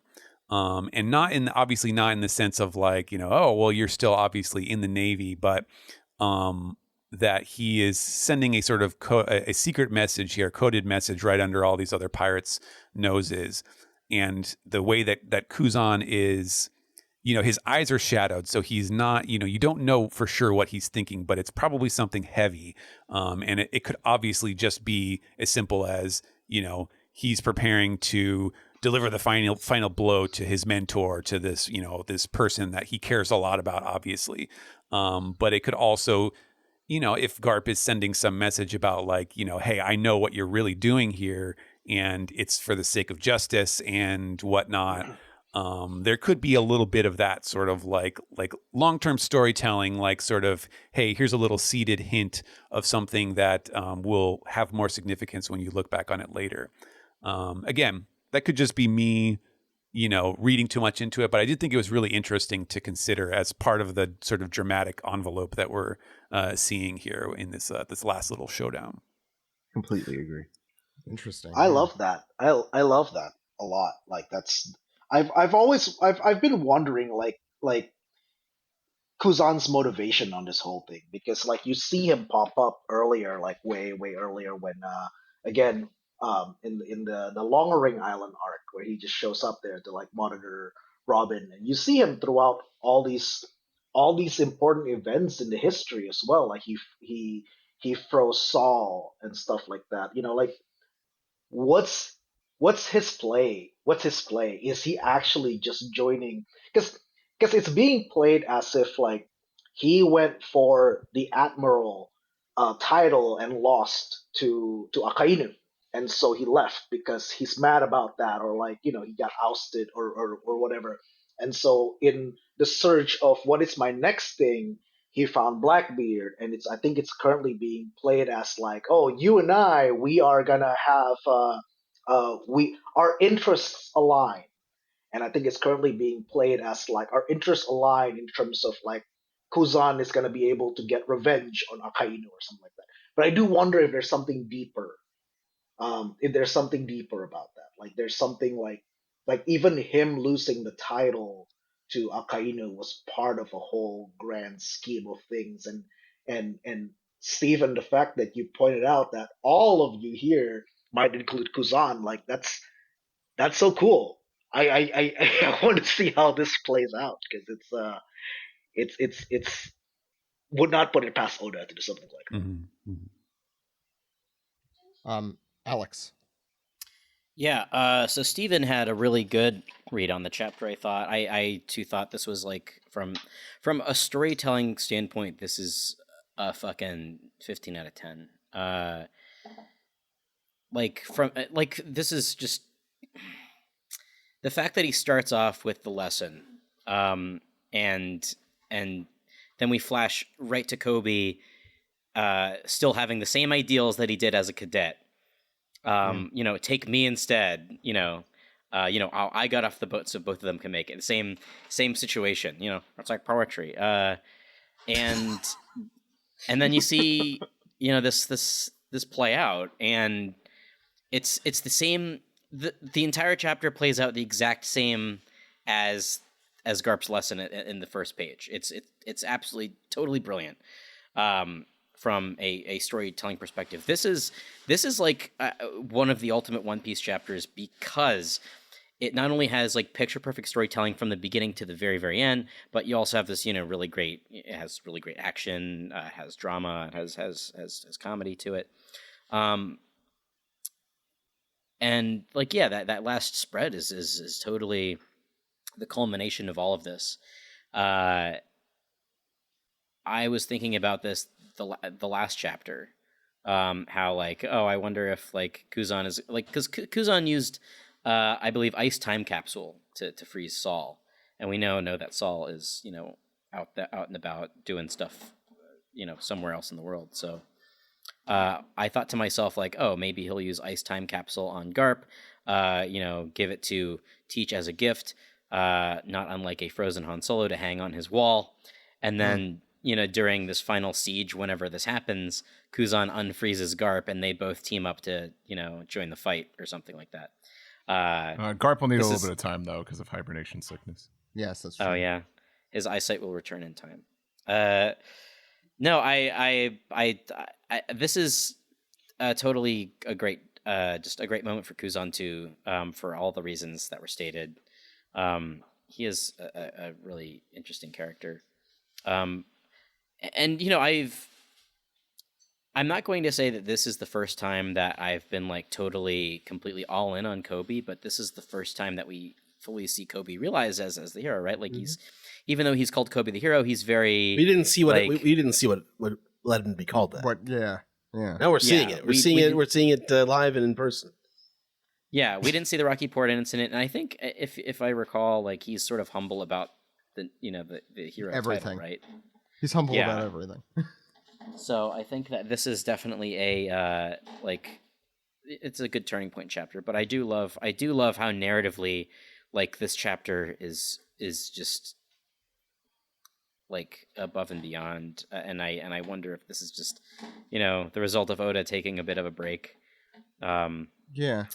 And I do love that this is the second part to the previous chapter, bringing the battleship bags into this.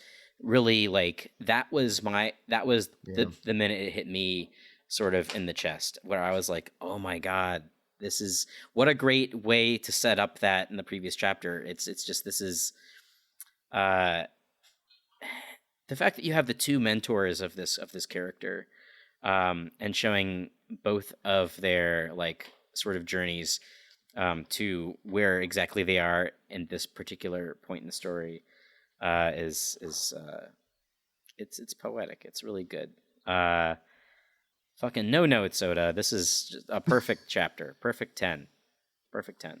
Like a bowling Steve. website. Well, I gotta say, guys, this has been my favorite chapter in weeks. You should have done the rim shot there, Zach.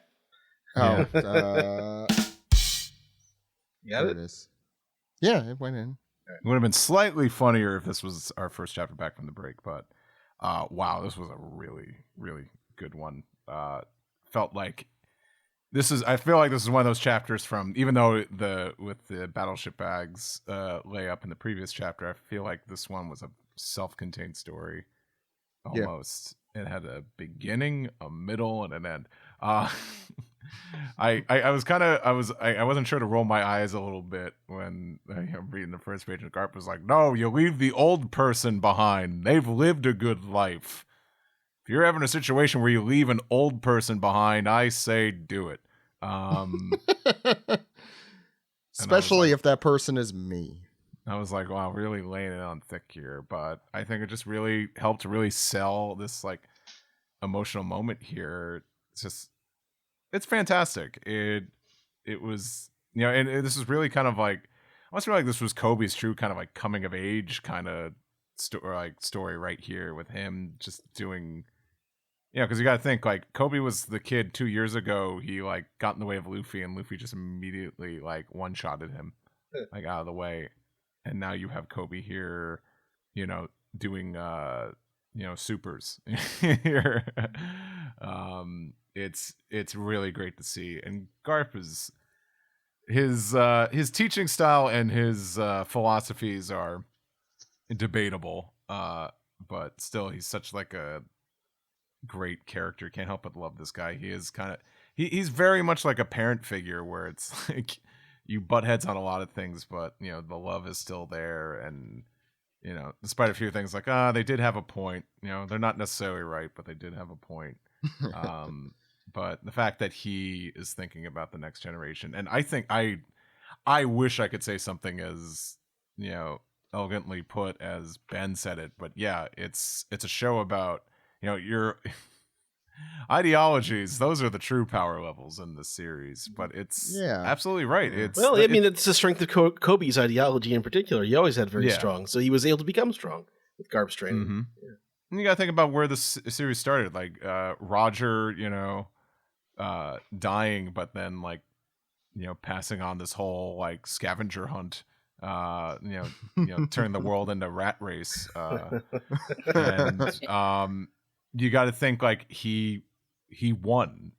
We don't necessarily know what all his intentions were, but instead of Rogers be like, no, I'm gonna I'm just gonna go in there and I'm just gonna kill everybody, and everyone fights me one at a time, and then like Bruce Lee knock him out. Like, no, him, his ideologies lived on, and that's more. I was about to say that's more powerful than any big attack, any big punch. But I don't know. This chapter also had a really cool big punch. Sometimes those big punches come in handy. Two big punches, really. Big Garp and Kobe. Big punchies. Bigpunchies.com. Is it Big Punchies versus Inherited Will, which is stronger? Maybe both. I also love that Kobe's stance is pretty much mimicking Garp. Like, yeah. Like I think that's obviously intentional, but I think it's set up. It's setting up. It's really is setting up that he is going to be the Garp in the future. He did. Yeah. There's no fruit powers. There's no. It's all just hard work, and it's setting up that he will be the Garp of the future. He's going to be the one to arrest Luffy. He's gonna be the one to arrest Luffy. Yeah. Yeah. Oh man, I can't wait for that chapter. I mean, I know, like we've talked about this like so many times, like with like Zoro's Wano lineage and like Luffy's whole deal, like his trajectory. I like these are the kind of stories I always kind of talk about that I always like. I like someone who who put in the work and like overcame so much and got strong, because I'm not the biggest fan of magic bloodlines and stuff, but like it goes to show like that's the more relatable story, and I think it's the one you get more attached to, and I think it's the one that just has more emotional highs, for sure. Not saying that like this like Luffy or Zoro or any other characters haven't had any emotional highs, but these are the kind of stories that warm my heart, and also it's just badass. I don't know, this was kind of this is still a pretty badass chapter, but very sad, very emotional. This is like the essence of One Piece, right? It's a big grand adventure with wacky characters, but then you have like your heart, the emotional stuff that pulls on your heartstrings. This one had it all this week. Ed, I already gave my opinion on it. Okay. Yeah, I said what I wanted to say about, because Kobe is the thing that got me in this chapter. Like Ben, I got misty. During that flashback when Kobe declared that he wanted to be a great sailor who keeps people safe, keeps good people safe. Fuck the bad people, keep the good people safe. It's good stuff. Yeah. I'll try and make it quick, but there are a lot of things I do want to say. I wonder if Oda just also has East Blue on the mind, not just because of the cover page but also the live action series generally. Because this chapter really stars characters we've seen since just about the beginning, if not the beginning of the series. I want to first say Kobe really feels more Luffy-esque, so to speak, than any other point in the series, and I think that is one of the reasons he feels so compelling here. And I say that also because I can't think of how many people have Luffy's eyes in this series. They have the same eyes. Luffy, Sabo, and I think Kobe, at least in this chapter, they have the big round eyes, the little dot in the middle. Like if you just change the hair at the top of that page with the honesty impact, the top left side of that could totally be Luffy. That one panel. And I think that's actually great. Kobe and Luffy have always had this mutual, well, not mutual admiration, but certainly one-way admiration, with each other. And it's interesting to see those parallels with Garp at the center of it. And that, I think everyone here really said a very good job as to like the story of the inherited will that Garp is passing along, which and ideology being the sign of victory in One Piece. I agree.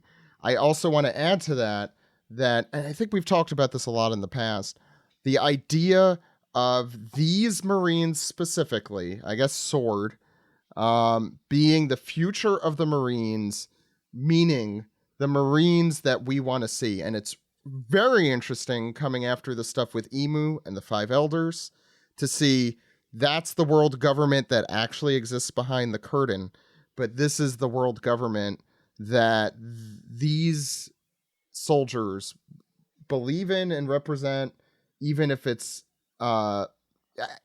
false. And I have a feeling that Kuzan kind of knows a little more about what's behind the curtain because he was a little bit higher up. And it's possible that he is on his mission to justice because he knows that the world government may not represent justice as he sees it. And it's interesting to imagine how do they all align. And it really, it's not only setting up Kobe to be that ultimate, if not ultimate foe, ultimate rival to Luffy at the end of the series, but also sets up potentially, finally, the through line as to what the Marines could look like if the world government sticks around, or certainly what the fighters for true justice, the justice of actually the Kobe's justice, what they stand for. There's a thought. There's a thought that I had way back, not way back, but when in that chapter when when Aokiji met Blackbeard and eventually joined the crew. Like everyone has such strongly held belief of what justice is. Like Kobe has his own sense of justice. Luffy has his own sense of justice. Garp has his own sense of justice. And there's a part of me that wonders the way Kuzan had been used when he was fighting Saul back in the days, and then again his fight with Akainu, and now him joining Blackbeard, and now he has to fight Garp. I wonder if it's not so much that, because we talked about like, oh, is he in on the plan? Like is he kind of like a double agent type of thing? But I wonder if also there is a scenario where Kuzan is being used by Oda as sort of, I don't know what the right word is, but he's almost like agnostic. He doesn't really know yet what his brand of justice is, but he's being used as a character who is continuing to question his brand of justice. And in a way, that's to me, that's kind of like why he lost the fight against Akainu. It's not so much that he's weaker, but Akainu has a stronger belief about what his justice is, whereas Kuzan continues to waver. And even here at the beginning, when he was fighting Garp the very first time, like it got even Garp even mentioned true justice does not hesitate, and or something along those lines. And I wonder if that was Kuzan's problem, that he continues to question himself and his own beliefs, and maybe his arc is that at the end, through his experience of seeing the world, through his experience with like the Akainus and then the Blackbeard and then the Kobes, like eventually he lands on this is what justice is. He's still searching for it. I think there's something interesting there to have a character who doesn't actually have a strongly held belief. Yeah, I think you've kind of hit the nail on the head why Kuzan is such a interesting character to me, and one of my favorites for that reason. You don't know what's going on in his head at any given time, and I think that gives Oda a lot of leeway in how he uses him. Any other thoughts? I think it's kind of cool that Tashigi is with them too. Yeah, and where's Smoker? I mean, he's somewhere. I think he might still be in recovery, but I think that the interesting thing is that, like, yeah, up until like this section of the story, we've seen Tashigi hang out with Smoker, and she's very clearly with this new guard of naval officers, which I think is like I think it's important that that she is sort of separated from Smoker at this point. Like she has a similar relationship to Smoker, like Kobe does to Garp. And also, Smoker probably would have been able to do a lot more in this situation, I assume. It would have been different. Certainly. I don't know. Oh, there was one more thing. I want to say. And it piggybacks off of what Steve said, and I love the fact that Kobe and Garp are the self-made men kind of thing with the battleship bags, and Kuzan too.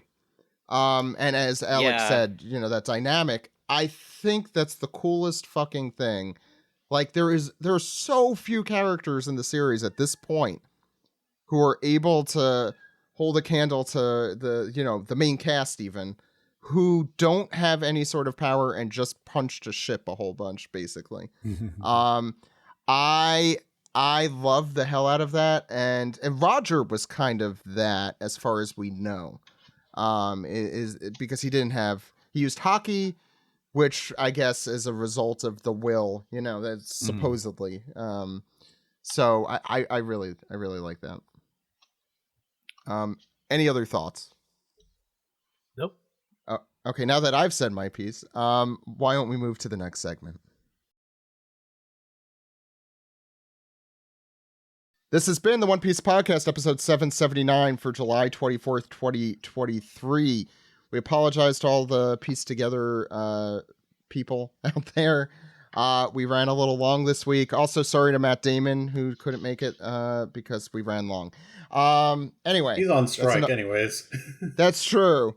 As is the cast of One Piece, I assume. Thank you all so much for coming on. This was a really good episode. Please, if you haven't, check out the One Piece live action trailer. Let us know what you think. And also, the next 3 weeks are going to be our special Gear 5 celebration event. We're going to have, I'll do it quickly this time, Skippy, Jeremy Pyers, Jose Roballedo, Grant, Murphy, Vincent Chansard, and Kofi Fiagome, whose names I hope I did not massacre just now.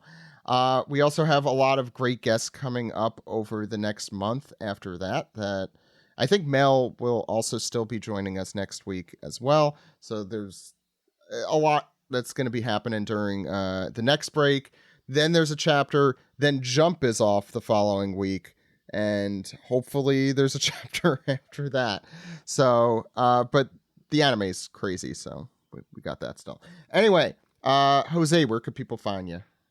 You can follow me on Twitter or X. Well, who knows what the title of that website's going to be tomorrow. At Arguing Meadows. I'm also on Blue Sky, and that's it, really. Linktree.com/Arguing Meadows. Ben, where can people find you? Don't find me. It's fine. Okay. My Twitter's locked. What shows would you like people to watch that you worked on? Watch Moon Girl and Devil Dinosaur. It's on Disney Plus and on Disney Channel. Awesome. Watch it over and over and over and over and over. And I know there's some One Piece, what do you call them? I don't know if that was you specifically. I don't know if it was that. Look for his fake One Piece spoilers. Yeah, there you go. I'll leave it there. I've gone straight. I don't do that anymore. Oh, okay, good. Okay. I meant Easter eggs. Jose. The Otakon panel for Discotek Media is next weekend. Please check that out.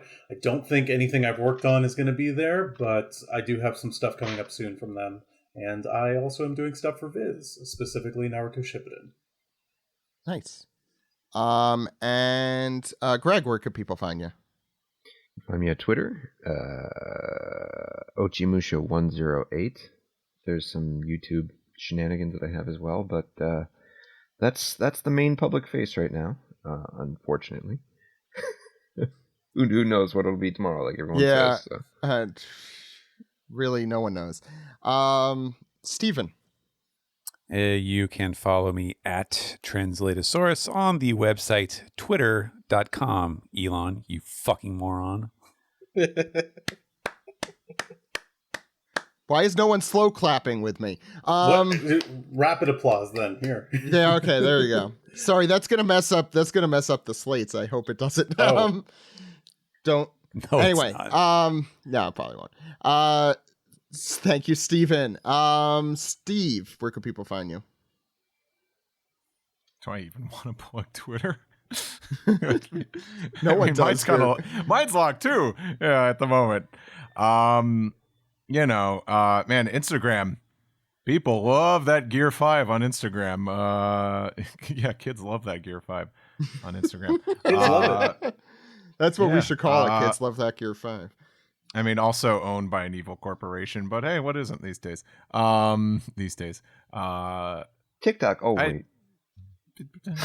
Instagram, Twitch. I know I haven't Twitch streamed in a while. Maybe again someday. Threads. You can always go to my website, steveyurko.com. Watch the Let's Play channel I'm a co-host of, and that's Prosy D Plays Games. We're playing through Virtue's Last Reward. It is a fun one, especially if you watch the 999 playthrough. Yeah, that's it. I'm chilling right now. Okay, cool. That's good for you, Alex. Let's see. Dude exclamation is my normal social media handle.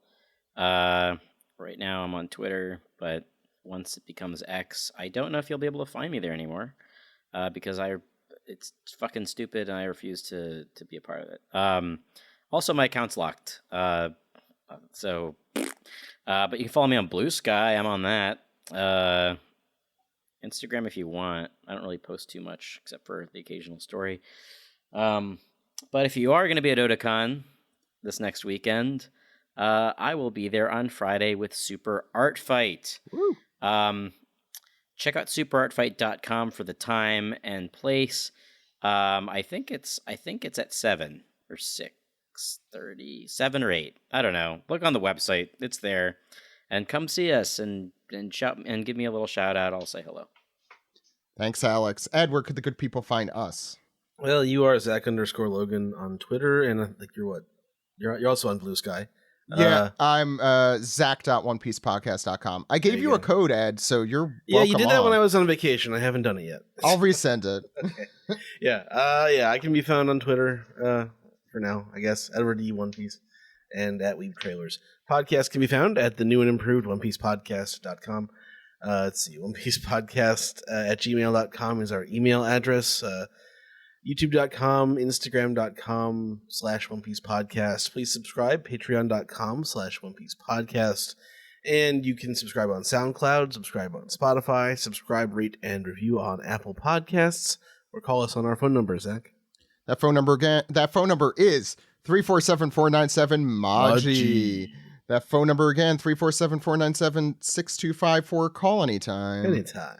With your questions, comments, theories, or what you would trade for a Klondike bar, or if you would even take this podcast in exchange for a Klondike bar. Anyway, I think that'll do it. There's a lot of cool stuff coming up in the coming weeks, so please keep an eye at OnePiecePodcast.com and whatever social media still exists. And subscribe on Patreon.com/OnePiecePodcast for ad-free episodes, alternate images by the amazing Steve, and alternate titles. But until next week, everyone, my name is Zach. My name is Ed. My name is Steve. And my name is Alex. We'll see you next week, everyone. Goodbye. Bye-bye. Goodbye. Don't get the pizzeroo in Japan. It's awful. Steven, you're on fire today. Oh, geez. Okay.